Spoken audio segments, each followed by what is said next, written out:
that's a really good friend of mine, an early mentor, told me something very valuable. He said, "It's hard to teach as you're climbing. Yeah. It's much easier to help people and teach as you can pull them up. Yeah.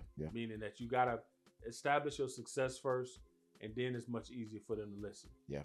But I get the success and they still don't listen. You know what I'm saying? So at the end of the day, man, I just realized that I only care about working and helping the determined. Yep. Those who are willing to listen. Yeah, I don't care where they back. Yep. I've seen too many women and men pull off feats that people couldn't dream. They don't know that those type of problems exist for those type of people. 100%. So it's like, man, So I listen, man. The more you grow and the more you just you uncover, the less, I'm not gonna say sympathetic you become, but the more, I guess, narrow-minded you become towards lasering in on those who really want it for you.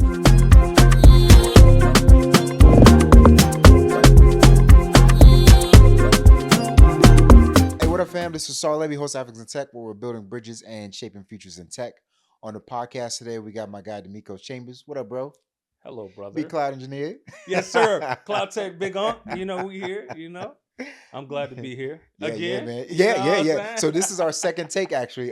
So the first take was my fault. We had some camera issues. So, my man said, yeah, hey, man, I'm going to pull up. So I got the crown roll on deck. So, and I told him I'm not going to be sober this time. Last time I let it slide, try to keep it cool. This time, man, we're going to let it hang a little bit. Yeah. And we did the whiteboard. So definitely go check that out. We did the whiteboard. The whiteboard's sober. Sober. This episode, we can't promise you to be sober. I made no promises this episode. In fact, the goal is... And I got another podcast out there, so I'm apologize in advance. Hey. Sorry, not sorry. All right, bro. So you know what we usually do, man. Just tell the guests a bit about yourself, nothing technical. Yeah, for sure. So Cloud Tech, big on. So everybody knows me as that on IGs and my social. Real name Gov is Demecos Chambers. Essentially, I am a cloud tech. I was gonna say big on, but no, I'm a cloud architect, cloud solutions architect, specializing in cloud infrastructure and AI infrastructure. Awesome, man.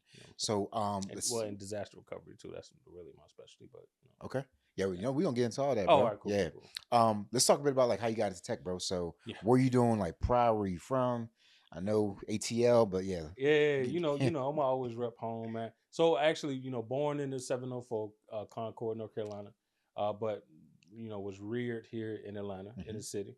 Come from the typical background, of a young brother growing up in the 80s, even though it's 89, it's the 80s, the best. You still made the cut? Yeah, I made the cut. You hear me? We was there pop like a doom, doom, doom. But typical, growing up on all parts of town, single mother parent, household, broken home, all type of trials and tribulations, high school dropout, GED, but I still come from really good stock. Yes, sir. My grandparents were very strong blue collar people.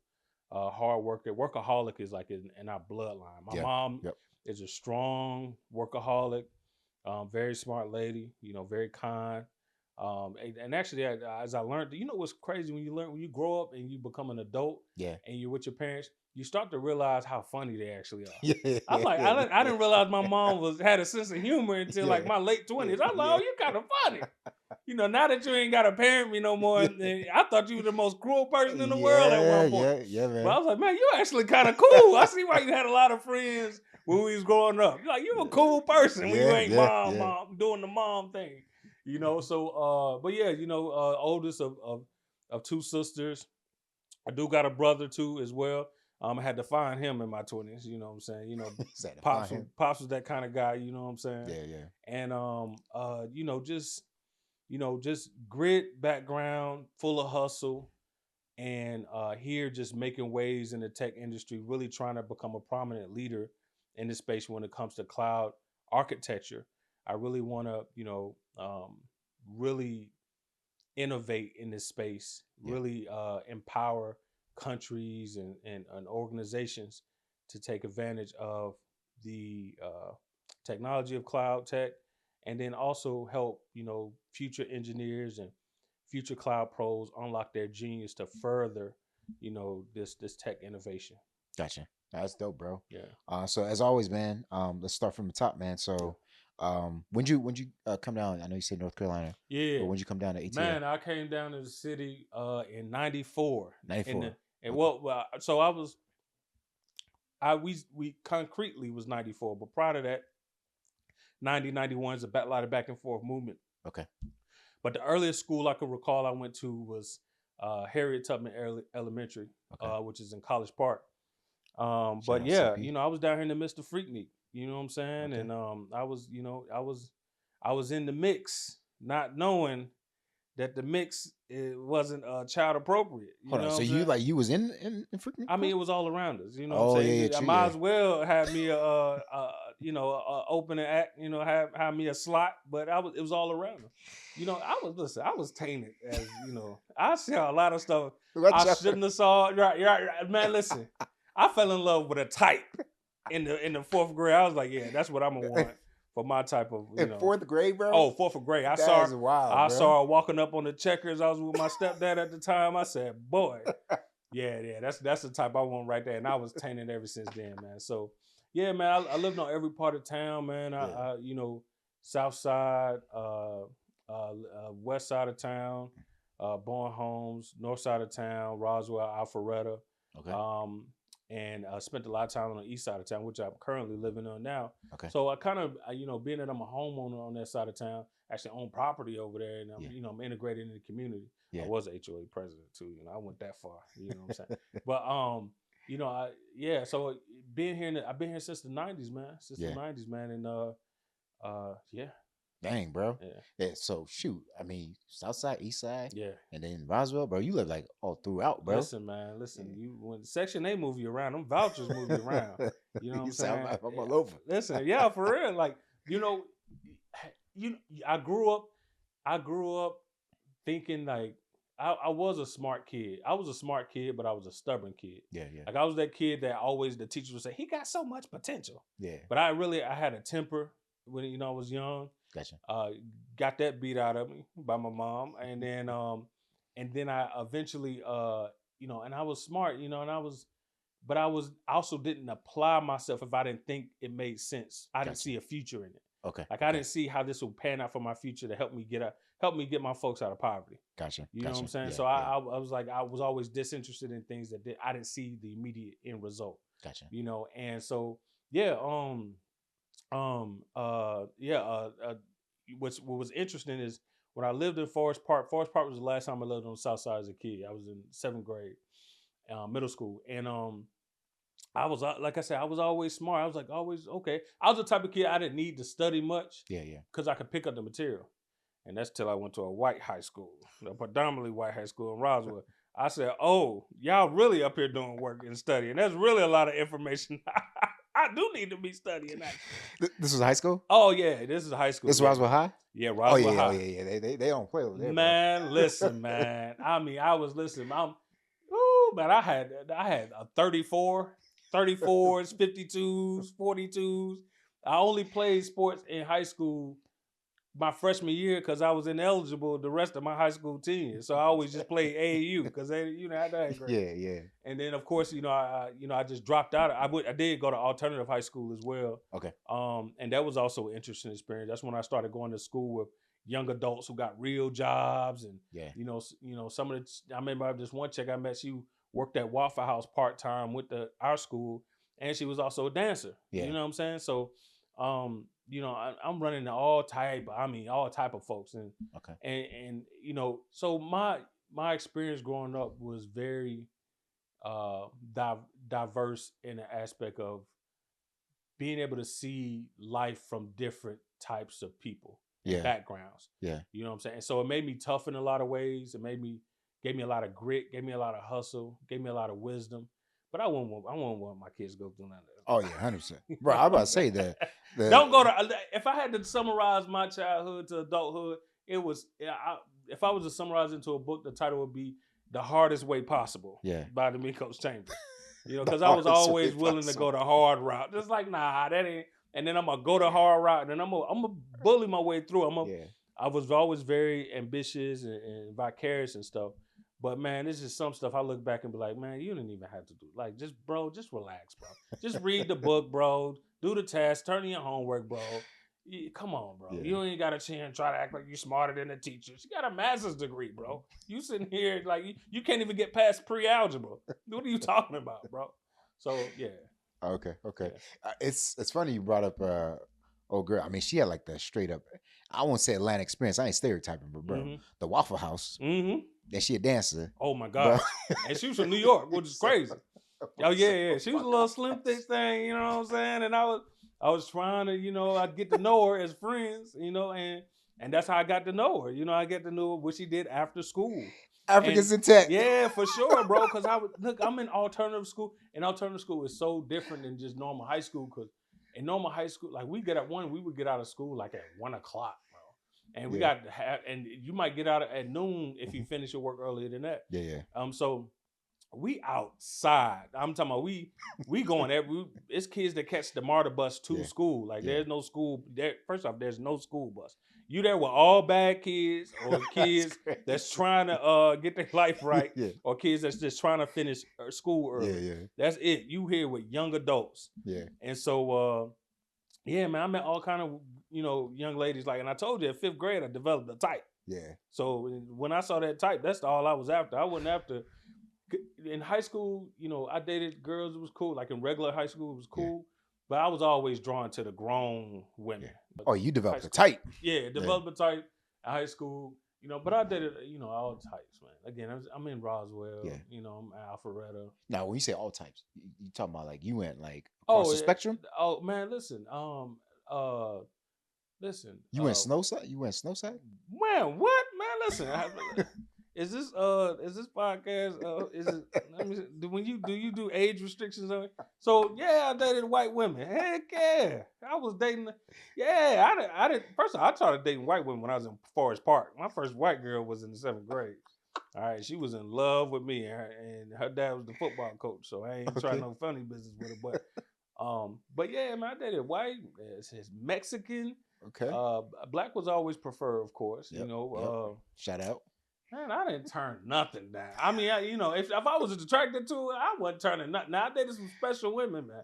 I'm talking about like they were beautiful and smart. Like I really always, oftentimes dated some special women. But yeah, I didn't turn. Man, I didn't care what race. I didn't care. Like it was. I had seen too much and found too much commonality. To you know emphasize the differences that we have. To be able to keep me divided. Like I met too many cool white dudes to tell myself 100%. And white women to be like 100%. I can't like 100%. Yeah, man. Okay, that's dope, man. Yeah. All right, so you're in Roswell, and you know you're going through alternative school, and like you're trying to figure things out. For sure. When it comes to, I guess, what you wanted to be, what was like your mindset then? Bro? A rapper. Okay. So we are. Listen. All right. So this is another phase of again. You know, my future kids watch this video. Do not be like that. All right. This is all before your time. All right. So we're actually in T.I.'s video. Okay. We were like his first dance group. Which one? Time. He did a song called "Hurt" with Alpha Mega and Busta Rhymes. Okay. Is off his T.I. versus T.I.P. album. Hey Chris, put this joint on the clip, bro. Put this joint on the clip. And so here's another caveat. Again, my experience was I saw too much and did too much at too much of a young age. Right? Yeah. So while we in high school and I'm trying to rap, and the reason we were able to get in T.I. videos because we always used to be at his club. All right. Now keep in mind, we like 16 years old. You know what I'm saying? But we used to always be his club crucial performing, trying to get on, passing our city. We was hustling. That's one thing throughout my life. I've always been a hustler. Yeah. I've always been a hustler. I've always been a salesman.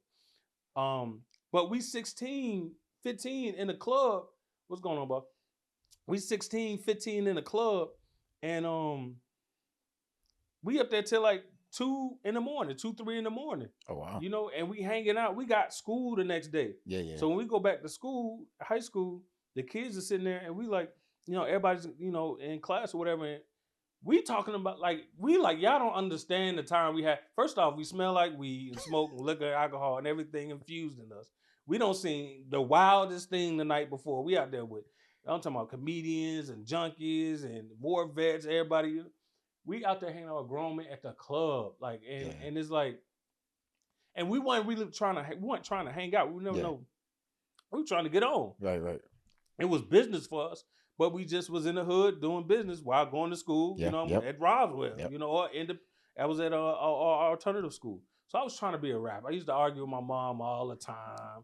And man, that used to be some of my biggest fights, because she wanted me to stay focused in school. One time I was like, what I said, Jay-Z didn't go to college. My mom said, Nelly went to college. You like Nelly? So we used to have that. So that's the future that I saw. I saw myself being a rapper, being an artist. Yeah. And then I got to a point where I was like 18 and Andre 3000 made this one. I used to read Vibe magazine. Man, I was a hip hop head. Like every magazine. Like that was one thing about me. I was always a nerd for knowledge. Yeah. I always consumed knowledge about everything. Basketball and rapping was my thing. And so Andre 3000 said this statement one time. He said, if I could just be rich and write music and nobody know my name, I'd rather have that than be famous. Yep. And that stuck with me. Even at 18, I was like, you know what?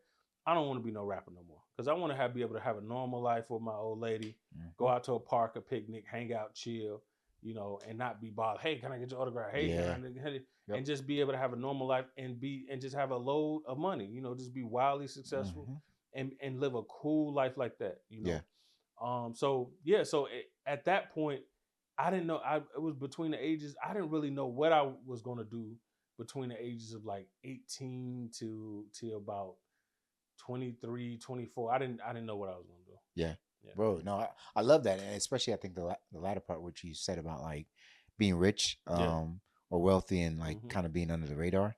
Like, I know quite a few celebrities and athletes and stuff, and some that are doing some really big things. And a lot of the times they talk about like just kind of like not having that privacy when people recognize them. For sure. And that to me is like, I like my privacy. I'm like, as much as I do this podcast, podcast is like some of it's business, some of it's like a give back. But at the end of the day, it's like when I leave the podcast, I want that to be that. Yeah. If we, Queen, don't hate me for this, but if we get to like 1 million, 2 million followers, I still want to be private, fam. Right. No, I'm with you. Yeah, I love your podcast. All right, fam. I'm with the fam. I'm with you. No, I love that you love my podcast, but hey, I like to be private, bro. And I so feel you on that, man. It's like why?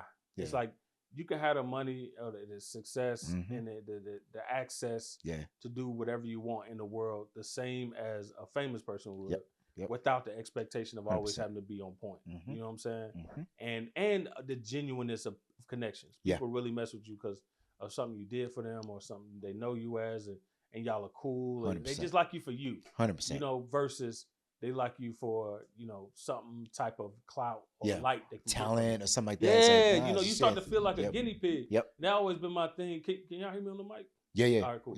Yeah, that's always been my thing. Even as a young person, I always realized that entertainers are like guinea pigs. Like they want you to, these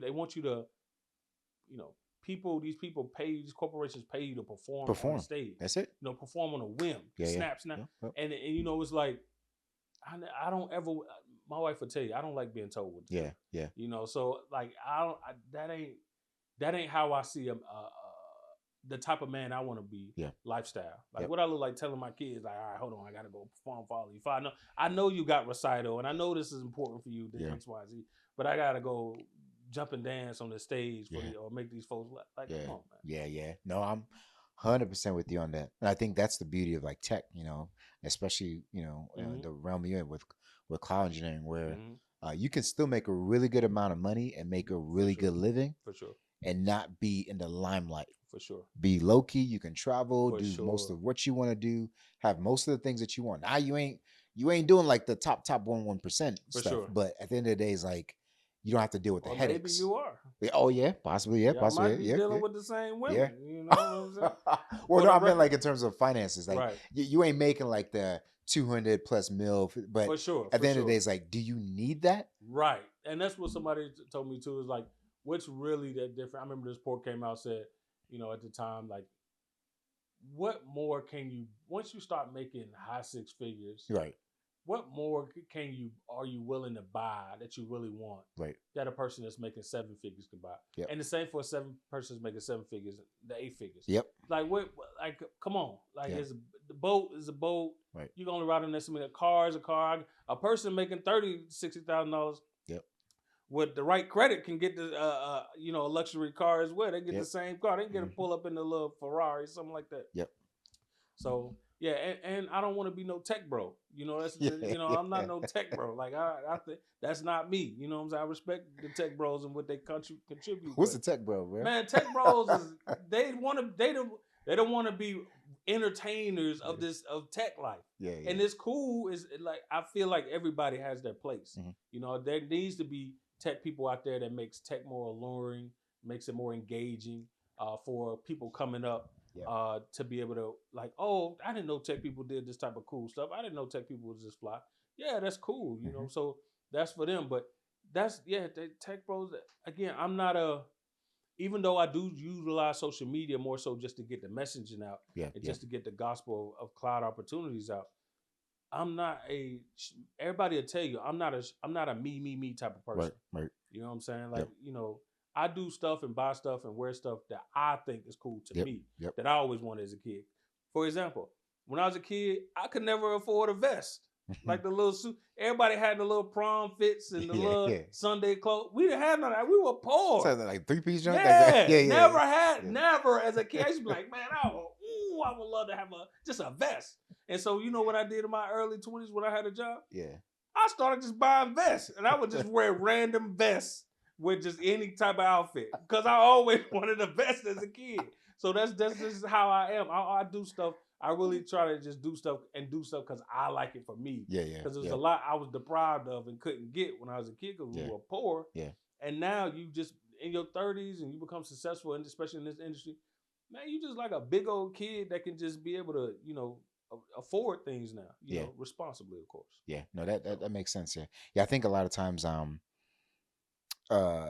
within tech, like especially when you start making the bag, quote unquote, like for sure. You know, for folks who kind of stay true to themselves, like it's not really about like getting like the cars and all these experiences, like literally getting things that you wish you had back then and just kind of living through that. For sure. So you don't need the $50-100 million type contracts.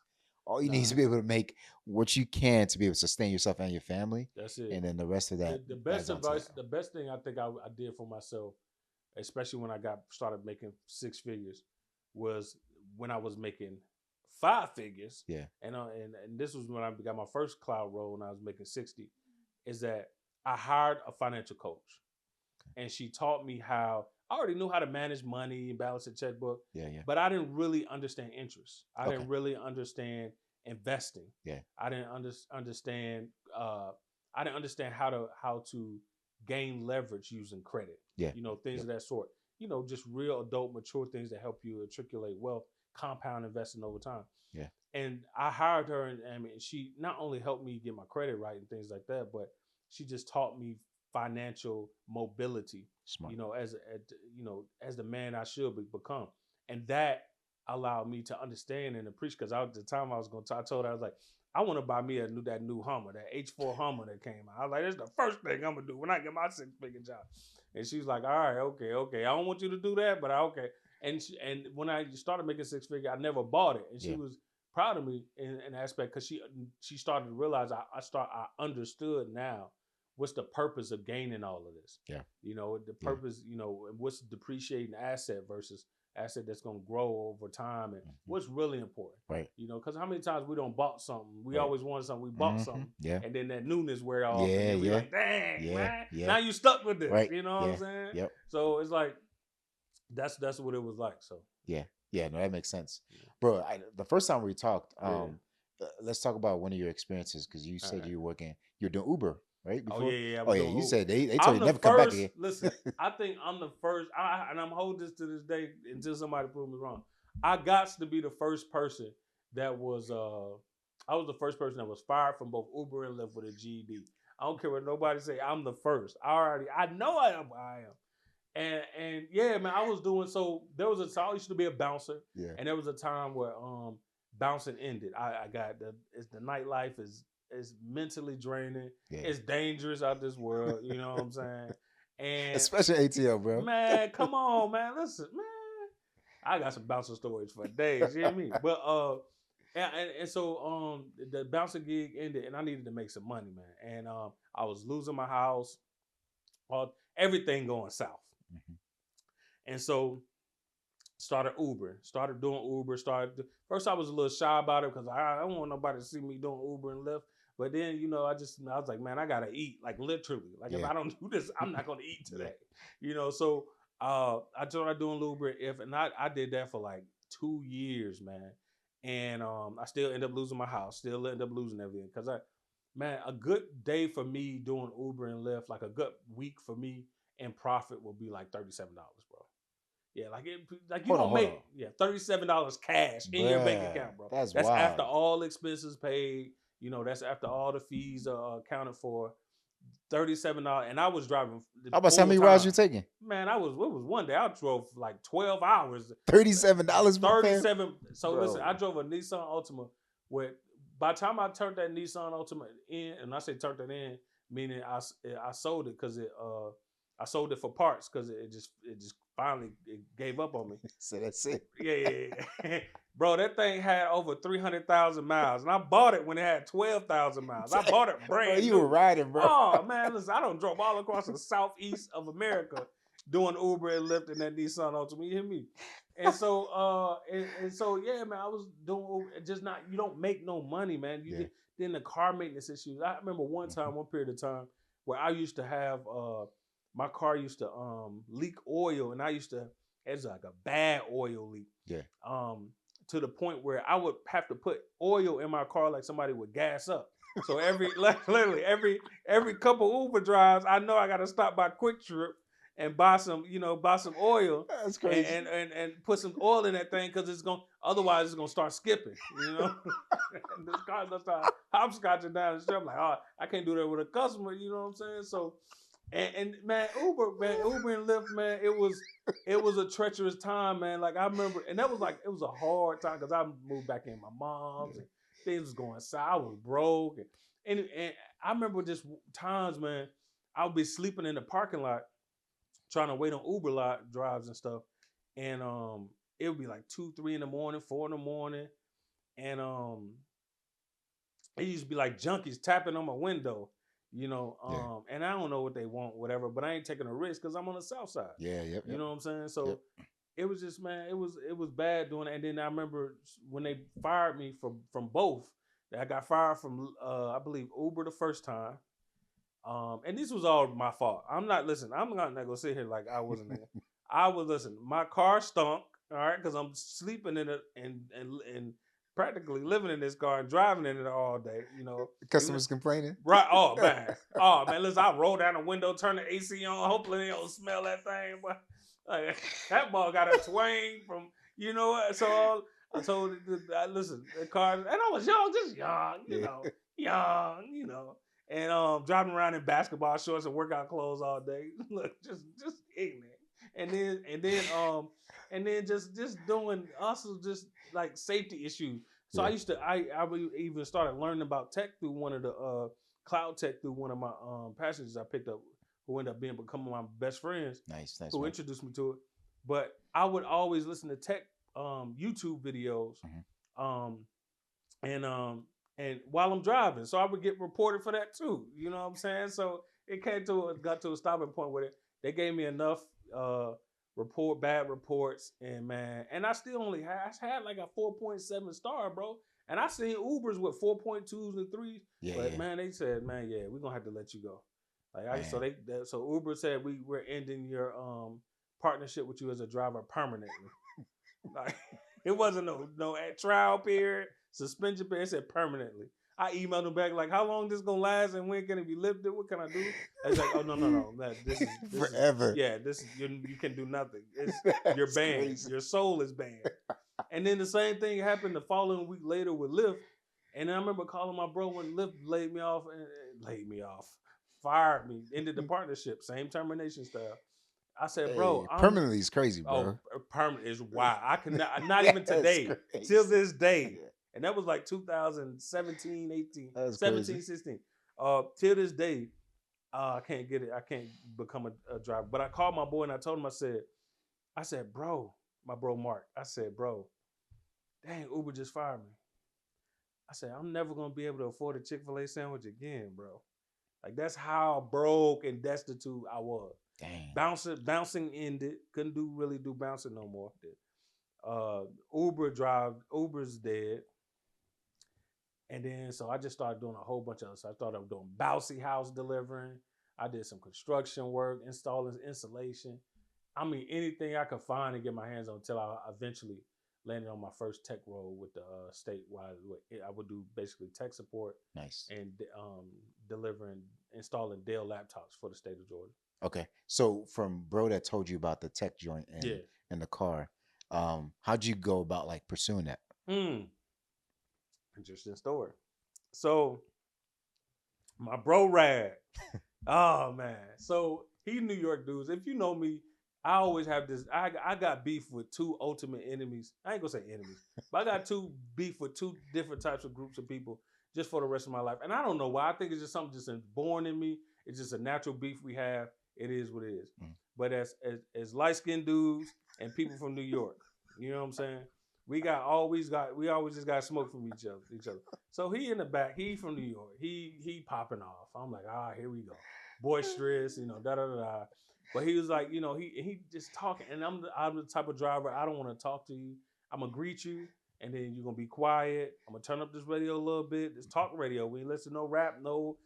I used to hate when white folks get in my car and want to listen to rap all the time. Oh, now you want to listen to rap and stuff. Now you want to parlay with it. But anyway, he got in the car, whatever. He want to talk and ask me all these questions about what I'm doing, what I'm trying to do. So he said, all right, have you heard about he's like, why don't you become a cloud solution architect and work for AWS? I was like, AWS? What are you talking about? Cloud? What? I'm looking up like, what does this do? Is he high? He's talking about cloud. He said, Amazon Web Services. I said, Amazon? The book company? Yeah. And most I knew about Amazon at the time was that the technology-wise, is they had the Kindle. I was like, what are you talking about? Because I'm sitting here trying to get an A+ certification I can get on with GE and get this $14 an hour help desk job. I'm trying to get that popping. He's like, oh yeah, you can make $82,000 a year with your certification. I'm like, what? I never heard this. So, I took his info, whatever. We got cool. I did some research on it. You know what I'm saying? Meanwhile, at the same time, I was picking up Uber, especially Alpharetta area. At this time, there was a lot of Indian guys and some white guys I would pick up, take forward to the airport, who would talk to me about cloud.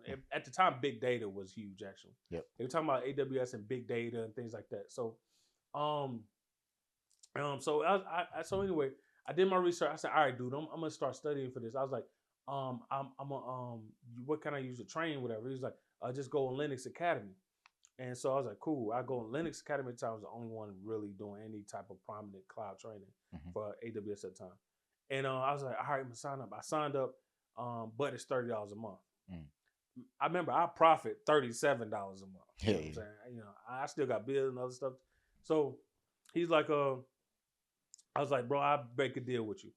Because he was like, he got a Linux Academy account through his job at the time, and they was paying for it. So he's like, I give you my membership. I was like, all right, well, I said, I bought it. I said, let me get your membership in exchange for, I'll give you free rides for a month, wherever you want to go, Monday through Friday. Yeah. He's like, bet. I ain't know this dude was a strip club addict. You know what I'm saying? Monday through Friday, we were at Blue Flame, Strokers, Peaches, Pinups, Babes. I mean, we ran through them all night, and I'm just giving them rides, man. And I'm just like, So sometimes I remember I'm still broke. He the one that's balling and got money because he working tech at the time. Gotcha. And he showed me. I remember one night he's at the strip club. He showed me his bank account was 6 figures. I ain't never seen that in my life. I'm like, bro, like so. But so I used to finesse it sometimes because he'll pay me $40 every now and then to take him to the club for gas and stuff. And he'd 20s for the gas. And the other 20 is to tip the girls, you know, because he didn't want to just have me in there, Mr. Lonely Laps, right? Just watching him, you know, getting all the play, and you know, so sometimes I would tip the girls, but then most times though I would just keep both. You know what I'm saying? I got $40. That's a profit for me. You know what I'm saying? So, you still win it? You ain't tip? You just watch? Yeah. By this time, I don't build the rapport with a few of the ladies, so I'm cool. I might not get a dance, but they gonna sit and chat with me. He gonna buy drinks. We still gonna have a great time. I'm gonna get a few numbers. You know, like I was still a player. I was broke, but I was a player. It's still me. You know, but yeah, man. So that's where that habit came from. It just been then became my own strip club venture. When I started making 6 figures, game over. Game over. You hear me? On COVID, no COVID. Game was over. You hear me? Hey, you know, but hey, we here now. You know? That's hilarious, bro. I was about to ask you what you do with your money when you start making money. Hey, listen, I don't put a few through. You know what? What was crazy? I just used to get money and just pull out the bank and just instead of go to strip club, just count it in cash. You know, just count the cash because I remember being broke, man, not having nothing, bro. Yep. And just counting the cash felt good to me. But yeah, I mean, I still went to the strip. It was more of a casual thing at that point. Right. It's more just go to. You know what? It turned into a muse for me. I would then, when I had moments where I needed to really motivate myself, like really get my head back in the game, get back focused, because I've probably been just too comfortable at times throughout my career.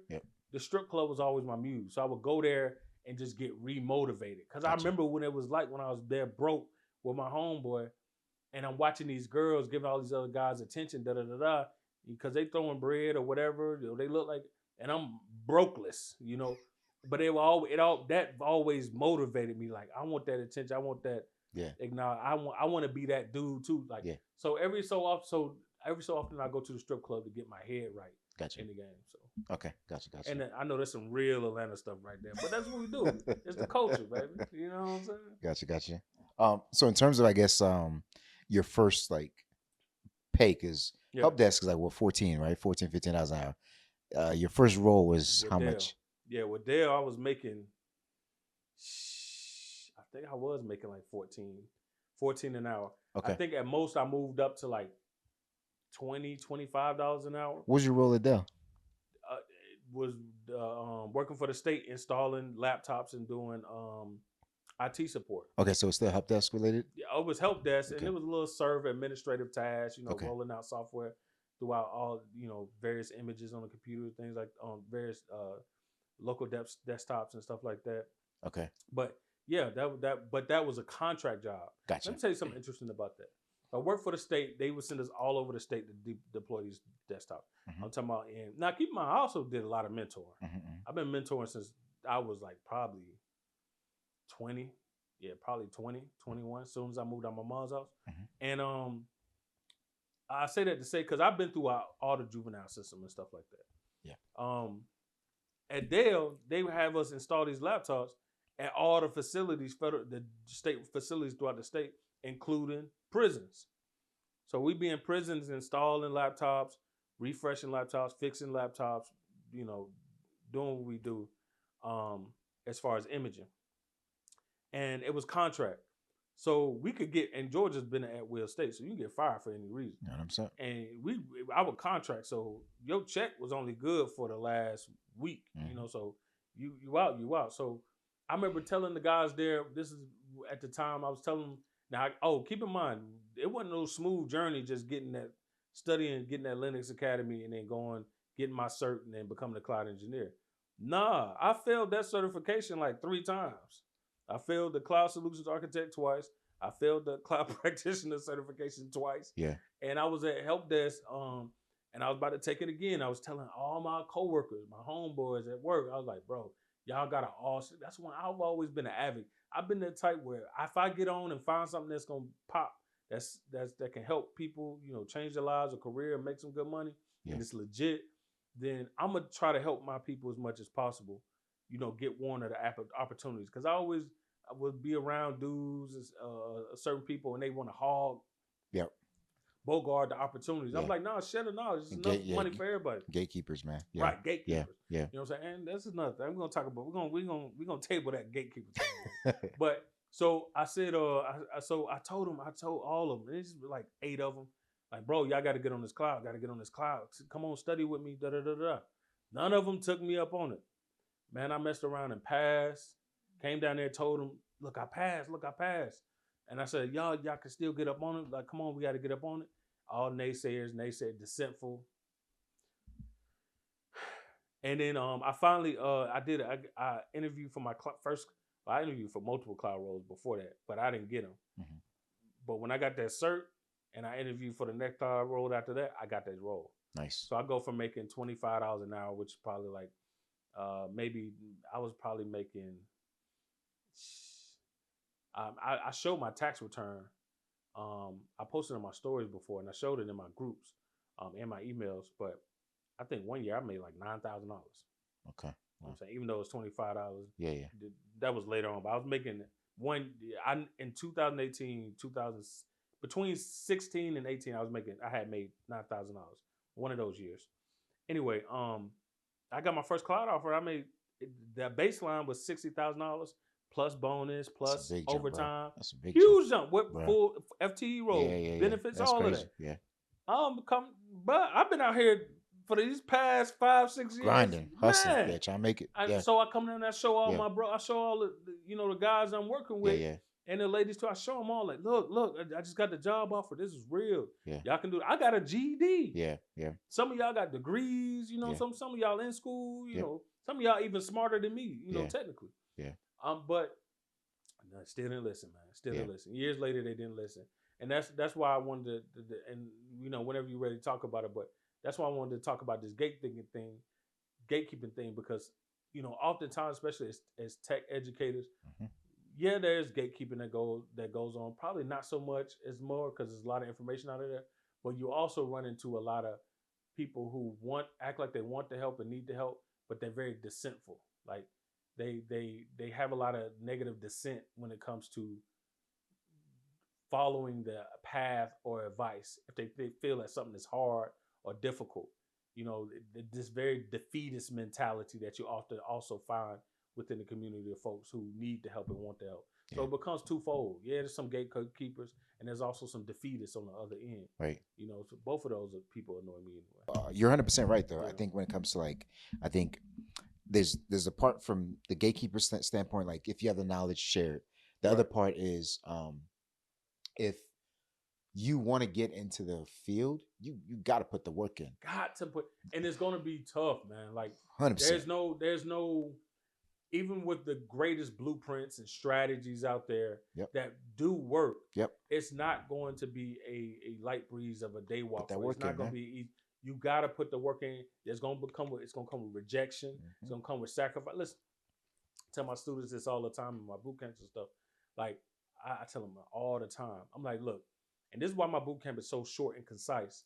Because I've learned over the years, if you give people too much time, you give too much opportunity for life to happen that will distract them from the mission.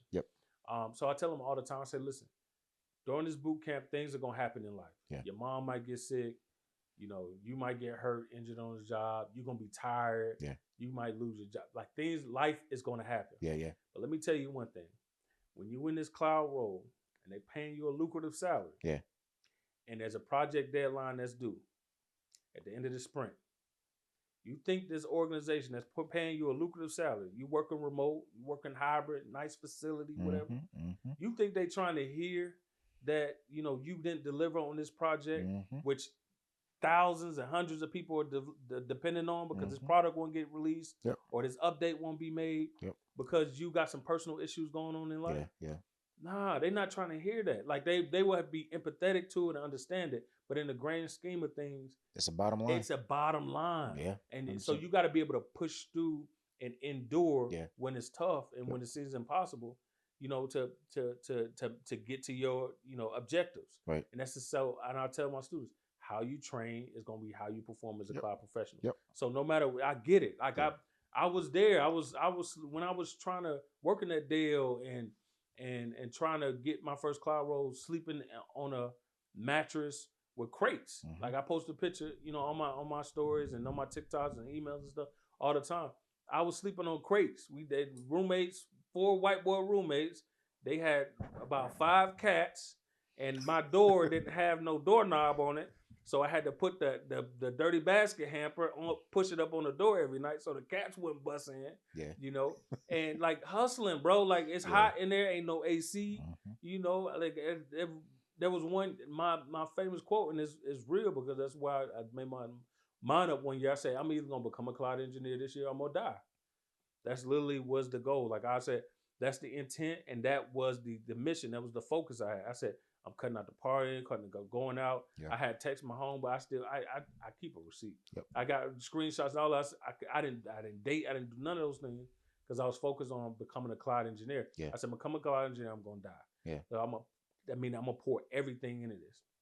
And you got to be able to focus when there's chaos all around. Yes, sir. That's yes, just sir. a life principle. 100%. And if you can apply that in your training, you can then apply that in your actual execution as a professional, and you can also apply that in life. 100%. Yeah. I mean, you play sports too, right? Yeah. So it's the same sort of principle when it comes to like sports, because even the top of the top, like when I interviewed Iggy and a couple other athletes, they talk about like at that level, everybody got stories. They got stories. Everybody. And then everybody's skilled also. That you got big, fast, strong folks there. It's who's willing to put in the work. There you go. Same thing for us. Like when you get in tech, everybody got stories, man. Everybody can do the work, but it's like, are you willing to actually put in that work?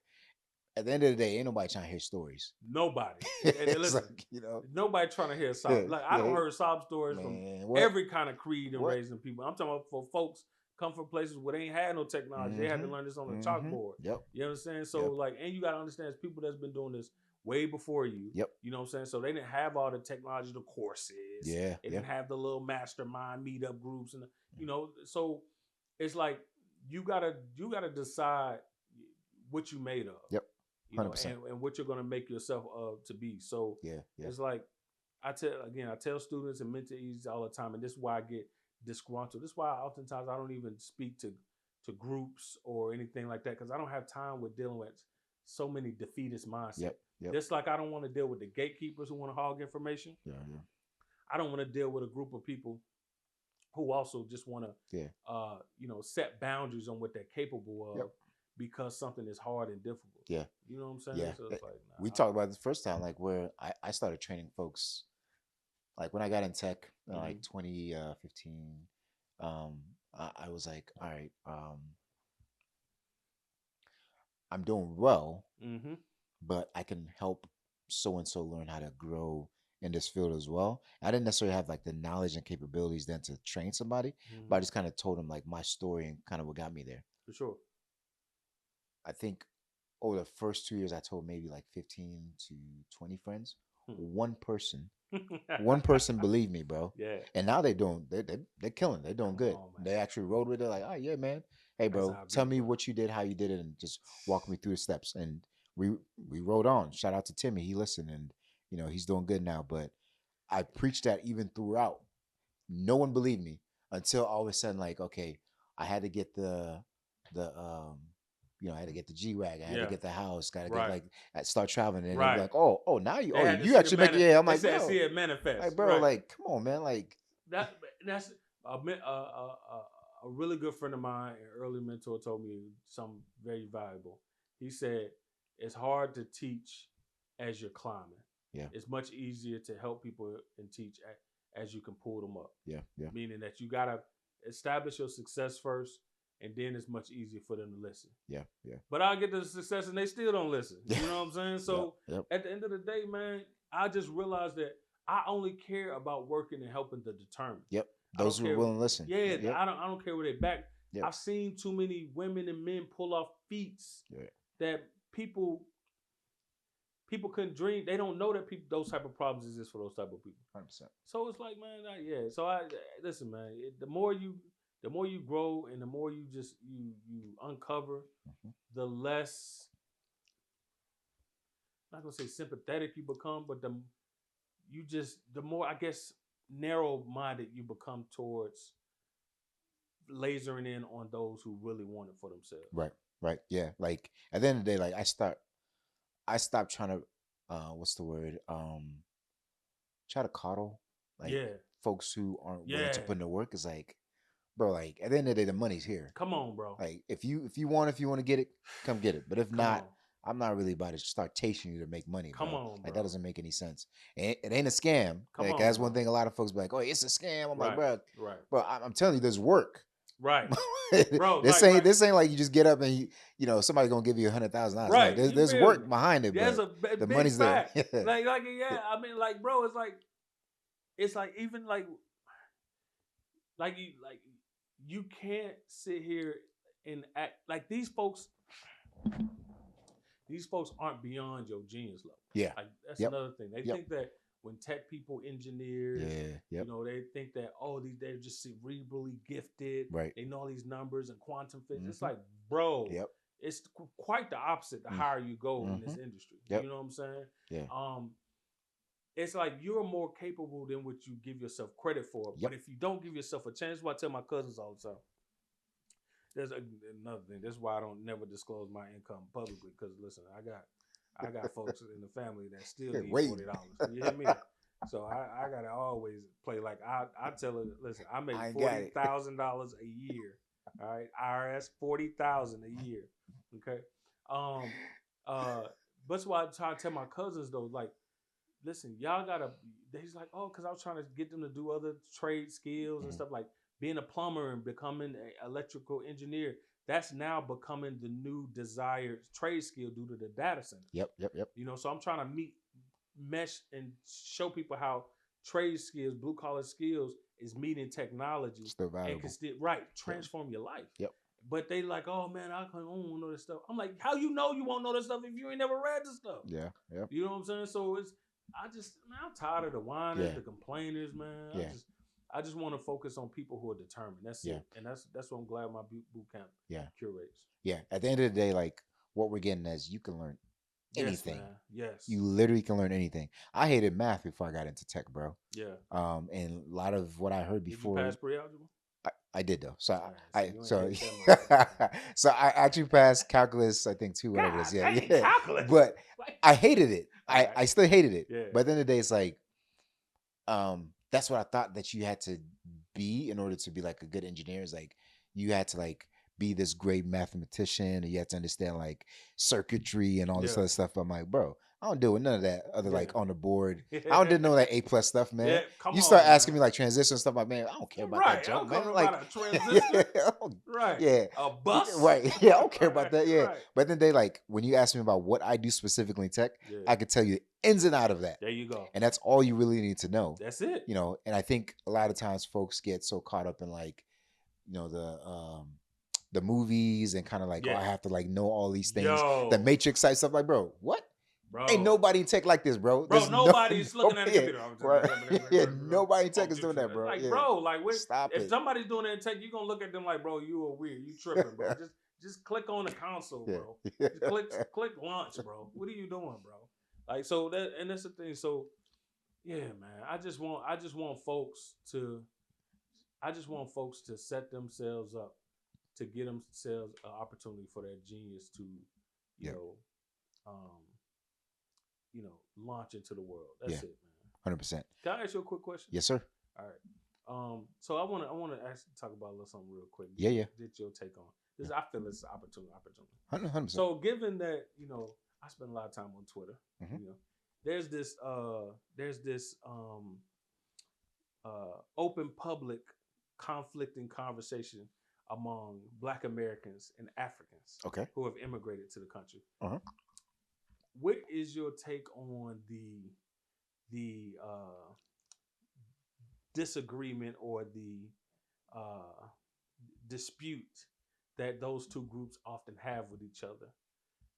Like, what's your take on that? What you think? Yeah, so What you think was going on? And what you think is like kind of the fix that's a really good question, bro. Yeah. So I actually started out uh my journey with Africans in Tech first on what do you call it, on what's that thing that was out there? PBS? No, it's Oh, walkie talkie? no, Next Day Church? no, it was an app. It was an Oh. app that used to talk on what's the name of it? Clubhouse. Oh, Yeah, Clubhouse. Clubhouse. Oh Yeah. my God. I start on my journey. So there's this whole ADOS versus like, bro, yeah, FBA. bro, that was like a Yeah. big thing back then. So I used to get on stages and I used to hear like a lot of like stereotypes, Yeah. like false stereotypes Yeah. about both groups Right. that people didn't understand about each other at all. Come on now. And that was one of the reasons I was like, man, people just saying stuff. Like there's a lot of people saying like a lot of idiotic stuff on both sides.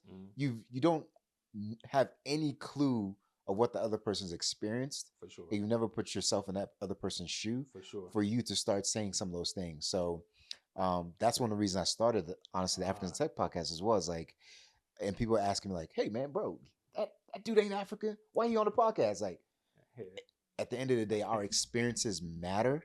African American here. Yeah. A Southern yeah. And at the end of the day, like it's still streamlined because a lot of the same challenges that you faced, a lot of folks in Africa face, but in a different sort of capacity. Whether it's about your, not necessarily in terms of like skin color and things like that, but in terms of colorism, but in terms of like growing up in poverty and being able to kind of come up out the mud. For sure. And then, having to make your way. For sure. Outside of that, also looking at like family dynamics. So a lot of the same things that we're facing in terms of understanding like, how to trailblaze into different paths. Because in Africa, like the mindset is like you be a doctor, lawyer, all these other things. Traditional standpoint. Okay. And now trying to move away from that. Yeah. You might have been, I don't know if you are the first tech in your family. Man, I'm the first tech in coming out of Atlanta. Listen, I'm one of the first cloud engineer. I know I'm the first cloud engineer to make it from Uber and Lyft, becoming a cloud engineer. Yeah. And I know I'm definitely the first cloud architect coming out of Concord, North Carolina. That's what I'm talking about. Absolute fact. Love that, bro. And for me, like I'm probably the first splunker. I would say that out of like probably Sierra Leone, my country, and then definitely for my family in terms of like the first techie. So like those things and kind of talking about the transitions and how also helping out your families, like learning like different things and trying to bring them up. Yeah. Some of the same stereotypes that you face in terms of like tell them, hey, you see what I'm doing? Come along, and then they be like, nah. Man, that's Demecos. He's just talking, man. He's just rapping. I face sort of the same things when I tell my family about those things. So like a lot of you. So do you think a lot of, and you could speak from your experience, do a lot of Africans give you backlash for being so cooperative with or empathetic to Black Americans? It depends. For those who have been here and have had the experience, no. For those who haven't, possibly because they're uneducated. And that to me is the same thing. I think even from the African American standpoint, people talk about like things that happen in Africa. I'm like, a lot of folks that say that. For sure. Have you been there? Yeah. Have you like you said they hate African Americans? Have you actually been there? Have you seen like the way they treat them? There's literally a lot of African Americans who live in Ghana and all these places that don't get treated the same way that either social media or some of these people are saying. Like on the what do you call it? On the Clubhouse, I'm like, you've not been there. You've not had these experiences for you to say that. You may have had like, of course you have like these one-offs. Like you, in every society, you're gonna have people are gonna like, treat you a certain way, and but that's not the norm. For sure. And to me, that's where I'm trying to like dismiss like the fallacies about like this is the way things are, especially people who haven't actually experienced that. Yeah. From a technology standpoint, it's like we don't have the same technologies that we do in America or in the Western hemisphere that we do in Africa, but we have different technologies that benefit the people just from a cultural context. It makes more sense. Like how we transfer money isn't through Zelle, isn't through Cash App, but it's through like there's a thing called AfroCell, where it's basically like mobile money, where you can transfer through like your phone number, things like that. Yeah, like a local thing. But that happens a lot. But it's an innovation that had to happen because that's what happens best within those localized areas. So I think when people start to understand from a experience standpoint, okay, this is why this is happening. This is why so and so is the way they are. Again, you telling your story, how you became who you are through your background, through your experiences. Then people start getting a sense of, okay, this is why this individual is this way. Same thing from an African American perspective. Yeah, I'm with you, and I think Africans need to stop taking our girls in the club by the section. All right, listen, no, it's just like, y'all can have them anyway. You know what I'm saying?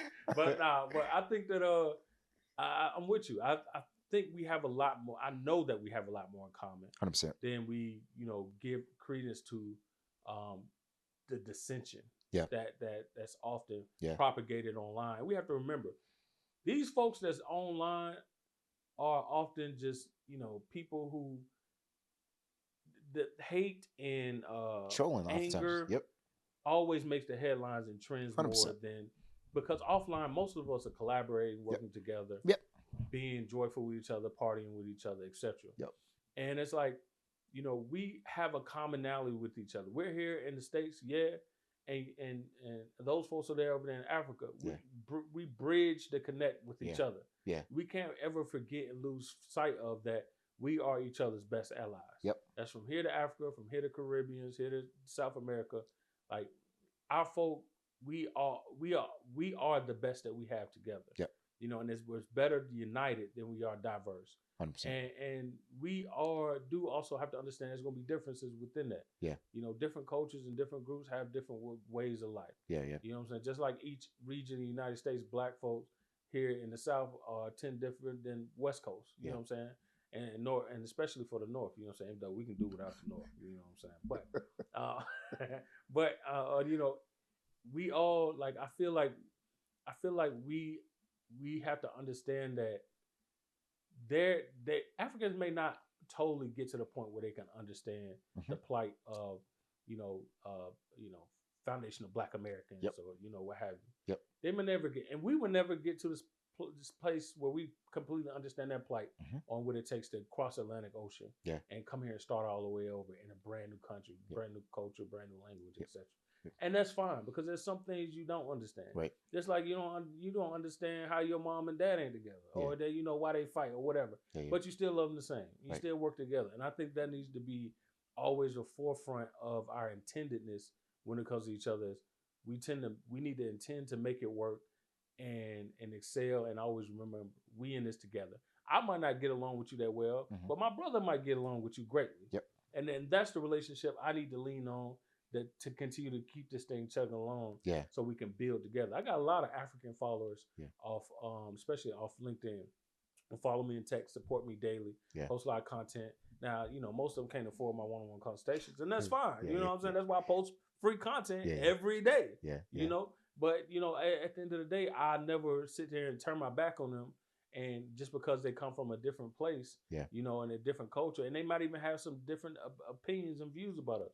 But at the end of the day, I know if I help them over there, it helps us over here. Because regardless where we go in the world, whether we like it or not, when folks see us, we are represented all the same.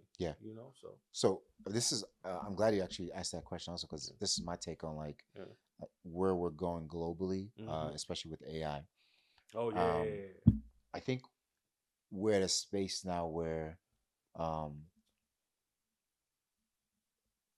knowledge and capacity isn't sort of consolidated in one specific region or area. For sure. And the beauty of AI is you can learn almost anything that you want. For sure. Pretty fast and readily, as long as you prompt it with the right sort of questions and stuff.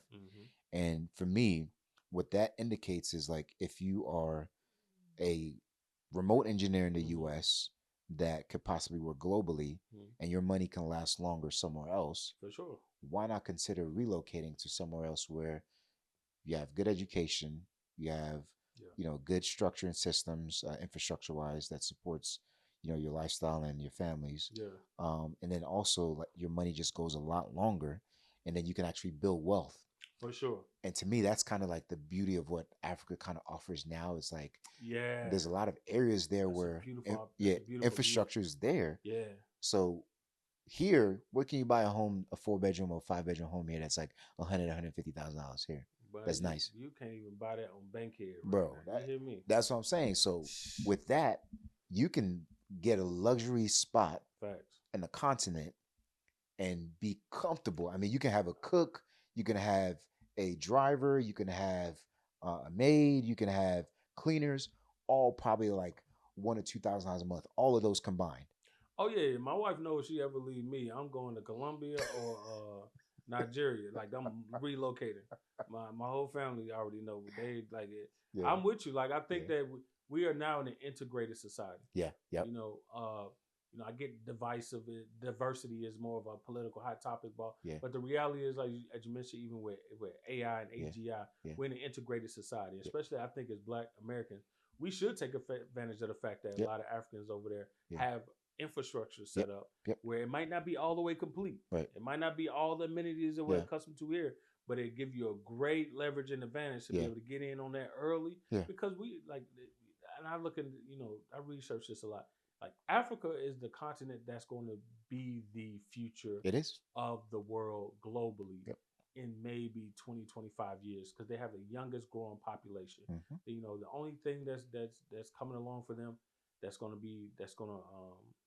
it's not a hindrance, but it's one that just the technology. Infrastructure right now. Infrastructure. Yep. But that's coming along. Yep. It's being built, you know what I'm saying? So like we gotta be able to leverage that and utilize that in a partnership and cohabitation with each other now while we have the opportune time. 100%, bro. I don't see no reason why a Black American here isn't, even especially if you have a family, isn't trying to invest in something in Africa. Yep.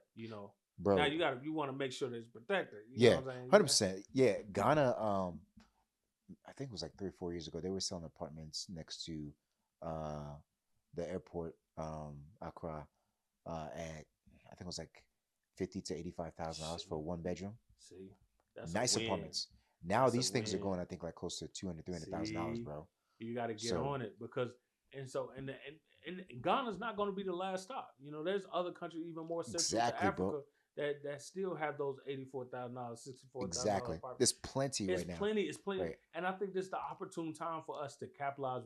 That means Africans have to communicate with us. Yeah. And we have to also communicate with them. And we got to share. That's literally why the podcast is here. It's like, my goal is this year is to go. I'm gonna go to 2 countries this year. Yeah. I think Ghana in September, hopefully Nigeria in December. Mm-hmm. So the goal is to go there. I got a wedding invite in Ghana, man. Oh, for a when? Yes. So I want to. What is she? My homegirl Kennedy. She getting married over there. She Ghana. Okay. And then, she's African American, but she met a Ghanaian guy over there, and he probably. I'm pretty knowing her. He probably some king or something. Running some corporation over there. Yeah. But they get married in December. Oh, bro, you got to go. Now, have you heard of Dirty December? Who? Dirty December. They call it Dirty December. No, so it's basically like the time everybody goes back to Africa, like because really? African Americans, like Caribbeans, like South Americans. It's like when the Muslims do the go back to not like the Hajj. This is just literally like where people just go back to go party and have fun. Oh, for real? Yeah, bro. Like Dirty December, it's popping, bro. Really? Yeah, it's popping. Like watch some YouTube videos. Is this a bros trip only? Or no. You have girls go like they have girls trips. Oh, you can take the family as well. Okay. Now, is this gonna be a lot of like partying and stuff? Looks like adult fun. Yeah, adult fun. Yeah. So Dirty December, it gets on and popping. That might be a move. Yeah. So I would definitely suggest looking at that. Do a 2 for 1. Yeah, but outside of that, my hope is with Africans in Tech Piece is like, all right, what if we were to not only look from the party standpoint, because our white counterparts, they're looking from a business standpoint. Oh, come on. What if now we start looking, ways we can develop technologies and businesses, right. Bro? That's literally it's like, all right, what if we partner with one another and say, all right, you work in cloud engineering. For sure. I'm a database / like data engineer. Yeah. This person's a general software engineer. Yeah. That person's a network engineer. What if we now work together to build a solution that has a foothold now in this specific country, and then we can scale that globally? Now you have a multi-billion dollar company that can do XYZ things. I like that. So, or don't even you have to. I think that's another thing too. You don't have to always jump into a venture and it be a global thing. Yep. Start locally. Exactly. Get really good at it first and then grow. Yep. Now I'm with you on that. I think I sent you the text earlier this week about like businesses and stuff. Yep.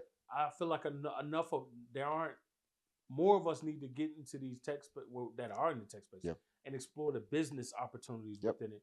not just the job opportunities and contractual opportunity, but the business side of it as well. That's why I give Jay so much praise. I give her so much credit because she's like literally the first person I've seen in tech to really teach engineers and tech people about the lucrative opportunities as doing contracting, as a business. Yeah, shout out Justice. Big heart to her. So it was like, it's like we can do these partnerships, and you can start locally. You can just start with somebody that you know. Yep. Y'all don't all have to be architects. Yep. You ain't even gotta have your first tech role yet. You could be. You ain't gotta wait until you are this position to put yourself in position. 100%. You know what I'm saying? Like 100%. It all starts here, and that's why I want our folks to know that the genius starts within you now. You got to give it an opportunity to live, to prosper. Right. That means do it on the ground floor. Right. Don't wait till you think you're going to get at the top. Because I'm going to tell you what's going to happen when you get successful in this field. You get at the top. You're going to start getting lazy. Yep. You know what I'm saying? Yep. You're going to start getting irritated easily. Mm-hmm. And it's going to be about, you're going to stop. You're not going to want to be as adventurous and doing a lot of things and have a lot of hustle because you good. You're established. 100%. You know what I'm saying? And so it's like, just the partnership is great. Real quick, AI. AI is, what do you think about AI right now? So I think it's the equalizer. And I think it's just a matter of like how we utilize it. So one of the biggest issues specifically in the continent is that we don't have good educational sort of systems, not teachers, but systems when it comes to like teaching specific sort of subjects. But now with AI, you don't necessarily need a person to teach it. You can create a curriculum that is focused on your specific area, as sort of like their cultural learning styles for sure, and individual learning styles, and you can temper that towards your location, and then you can now use that as a rubric or blueprint to help teach others. And I think, to me, that's where we need to get to be able to leverage that. Now the beauty about that is that you don't necessarily need to be online all the time. You can localize certain things then be able to templates, exactly, and then use that as a framework. You can actually train systems locally, so do a plugin, and then after that update it, enrich it, and then from there update that to do whatever it is that you need to do. So I think for those in the continent that are leveraging AI or looking at leveraging it, it's a great equalizer. For those of us in the States, I think it's sort of like not necessarily the equalizer, but also like a more of a jumping, or I don't know, it's a platform launcher where if you have been doing something that is what's the word, routine, or that's sort of redundant, learn to automate stuff with AI now and buy back your time. Come on, man. I tell folks that with code all the time. People get these cloud engineers, aspiring cloud engineers, or even architects, they don't want to get into that terminal. They don't want to do all this terraforming. They don't want to do all this coding. It's like they run from it. It's like, bro, you buy back so much of your time. And I show my students how it buys back them time every boot camp. Like, bro, something that would have took you 30 minutes or an hour to click through the board to build something. 100%. Boom, you did it in 3 minutes, sometimes even 30 seconds. 100%. How complex it is. But AI buy back your time. No, I was just wrapping up with that. I think like buying back your time is like, I think the most important piece of like the most important sort of like quality / like benefit that we get as engineers now. Because now, like you said, you can deploy a system, set up cloud formation, get a template out there, launch 30, 40 servers, all within 5 or 10 minutes, and then be like, all right, cool, I'm done. That's it. You got the rest of the day to yourself. Good, bro. Listen. Back in the day, bro, them point and clicking, you got to go check this ACLs, routing tables, all something. Like, bro, I'm like, I ain't trying to do all this, bro. Please wait. It hasn't built yet. You got to wait till it builds. AI, I do think that AI. I think AI is going to be. I think that most corporations, organizations, hinge their bets too much on AI. I do think they spent way too much money. On it, and it's going to become a long while before it becomes profitable. But I think for the engineers, they can use it as leverage to propel themselves up in their careers and businesses. Yeah.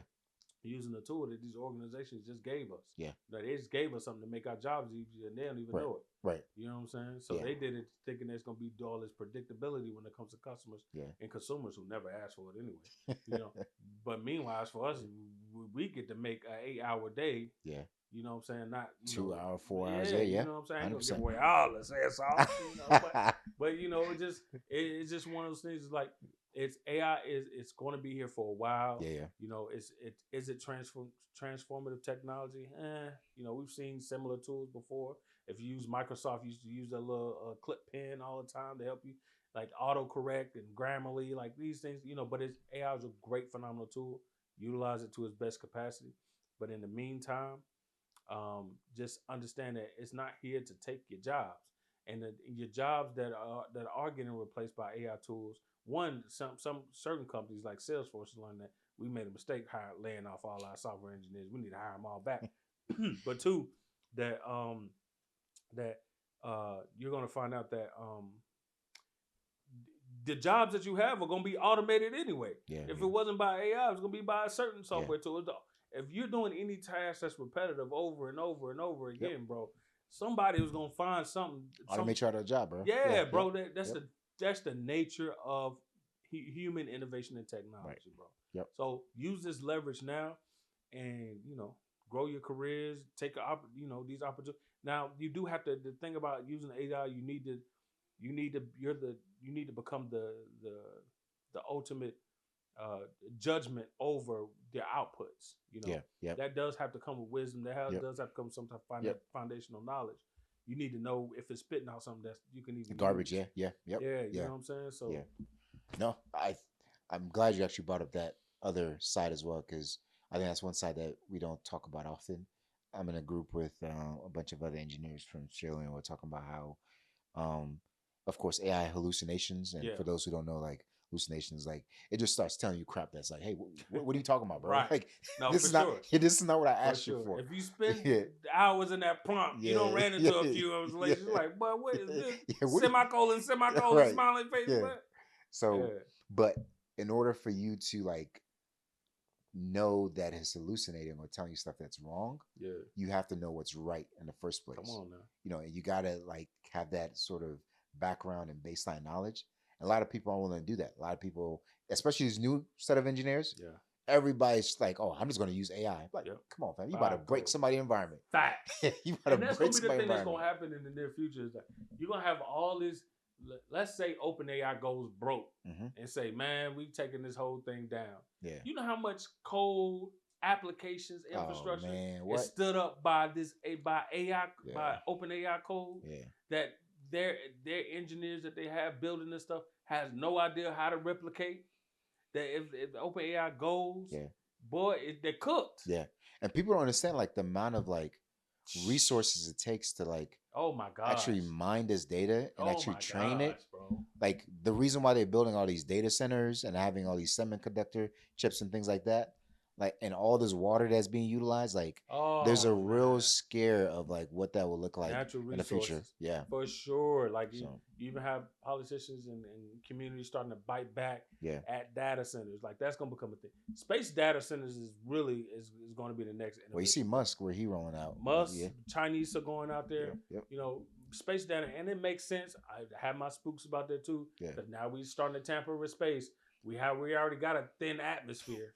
You know what I'm saying? Think about us cooking the atmosphere, bro. If our atmosphere is gone, bro, we cooked. Literally, we're cooked. You know what I'm saying? I do a lot of study of astrophysics, physics, and astronomy. But but space technology is coming. Folks just need to, and I want a lot of engineers and architects in the industry to know too. By the way, I cannot promise you that I'm all the way sober right now. We're pretty much wrapping up now. But listen, y'all need to study the news, study the tech news industry, read tech articles, newsletters, LinkedIn posts. Like, immerse yourself in the knowledge of the business that we talked about earlier. You're in a business. All right, you need to learn the business. Don't just be most engineers and especially traditionalists, they get caught up in being great tacticians or being able to execute tasks. Oh, I can right size a VM perfectly, or I know how to run this perfect Splunk packet tracer, logger. I don't know, whatever. It's like, but you don't know the business of why, you might learn that there's going to be a 15% adoption of Splunk software among government entities or a Caribbean country, Africa. That's opportunity for you. Yep. But if you don't study the business and the industry that you're going to get lost. Yeah. That's why I always preach, especially with my students. Yeah, you're going to operate as cloud engineers. I'm going to train you as cloud engineers. But I'm also going to train you to think like architects. Yeah. Who looking at this from architecturally, but also as a business. Yeah. No, I love that. And just to kind of piggyback off of what you just said there, when it comes to corporate. How many gold chains is that? I've been 3. looking at them things bouncing off your chest all day like Shannon Sharp. I'm like, all right, I got 3 of these, bro. I see you shining. I'm like, man, I want to get me a gold chain, man. These are just 3 little tiny ones, man. Little tiny ones right there. Mr. Modest. I'm sorry, go ahead. Yeah, I think for me, when you were talking about just like corporate versus entrepreneur, one of the guests earlier was talking about that.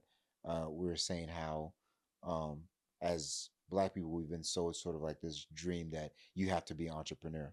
You can be a millionaire. You can be a millionaire working corporate, my boy. Come on, listen, bro. Listen. Yeah. I'm glad you said this. Yeah. Okay, because I want to debunk. Listen. Yeah. Listen.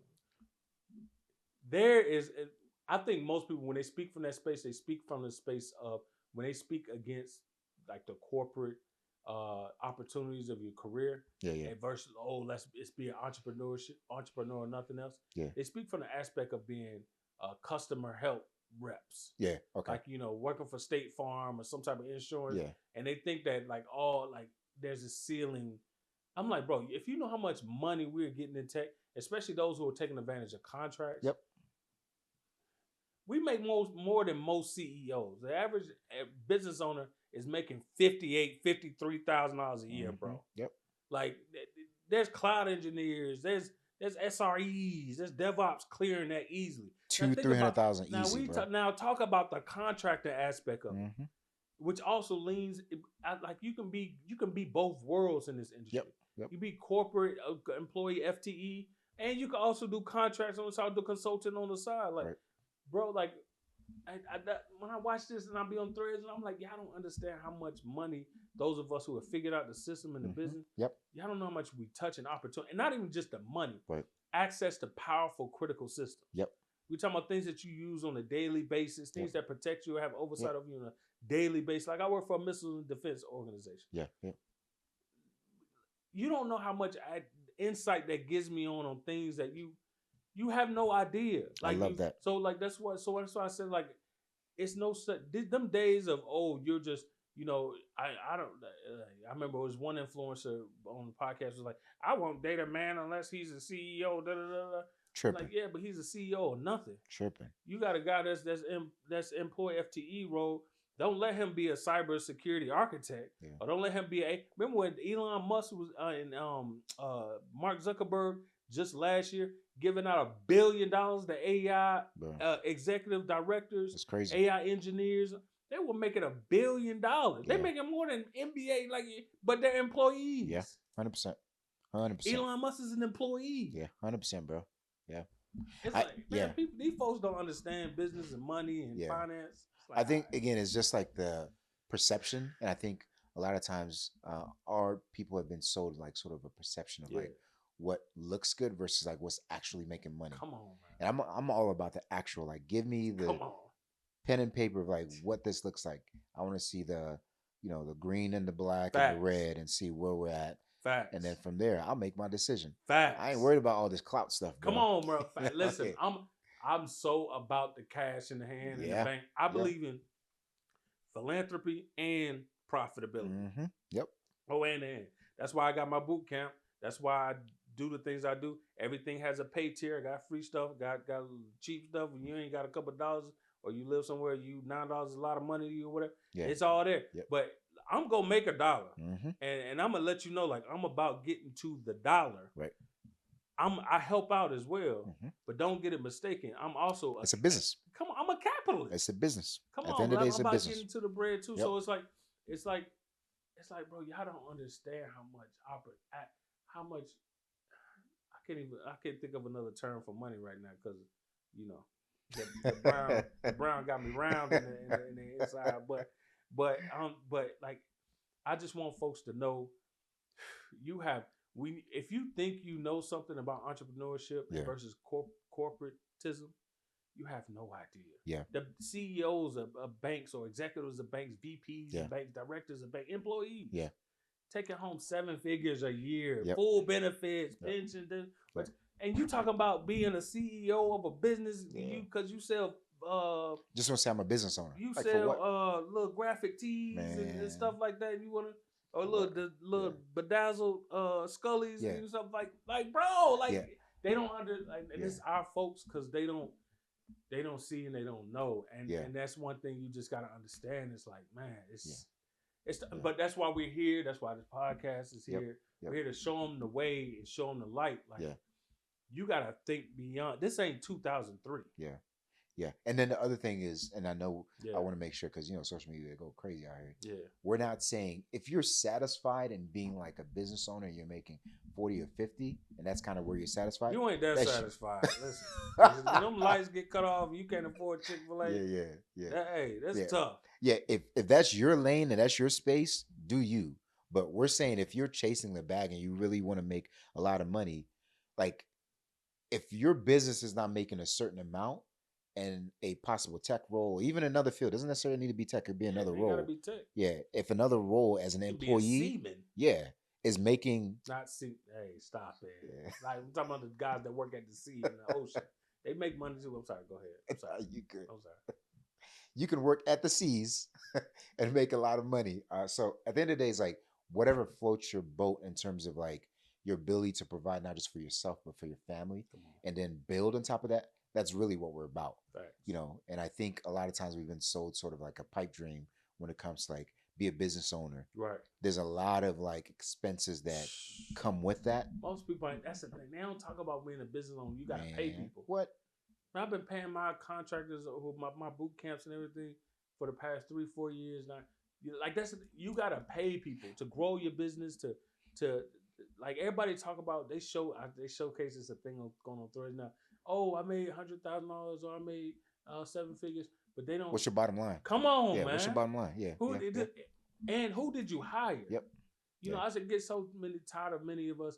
We get on and we get this money just to spend it and give it away to another community instead of using this money to be able to hire folks. I love that, bro. I love that. You know what I'm saying? Love that. There's nothing more beautiful to be like, dang, man. Love that, bro. I'm sitting here hiring another person that's helping feed their family, put food on their table. Yep. And they talk to you, treat you a different way when you're doing stuff like that. Yep. You know what I'm saying? Yep. Come on. Yeah. I know I'm holding up too much. No. This is good, man. Bro, let's give the folks your Instagram handles and all that if they wanted to hit you up and learn more about becoming a cloud engineer. Yeah, for sure. So if you want to hit me up on my socials, I'm sober there. Okay. BeCloudEngineers.live. B as in boy, Cloud Engineers plural .live. You can find all my socials there, all my products there. Even if you're looking to do some B2B business, you have you're an entrepreneur, you own a business, and you're looking to migrate to the cloud, take advantage of the cloud. We do migration services as well as disaster recovery services. I have some apps and stuff cool coming up. Now, one of the interesting things, we just finished boot camp.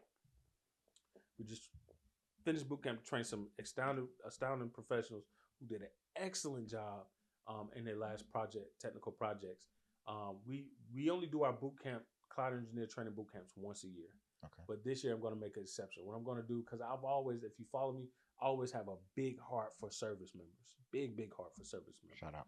So what I'm going to do this year, and I'm likely going to do around spring, is I'm going to do our cloud engineer boot camp again, but this time half price, in fact, explicitly for service members. So if you're a nurse, if you're a military person, if you're a firefighter, and if you're a policeman, if you're any kind of public service person, I'm going to offer this for you because cloud technology is interacting with your jobs anyway. Yeah. Many of you want to migrate out of those fields into cloud tech fields, or many of you want to become better at integrating technology within your prospective fields that you're in right now. I want to help provide you with those skills and meet that demand and meet those lucrative opportunities both inside your current career path or even if you want to go outside.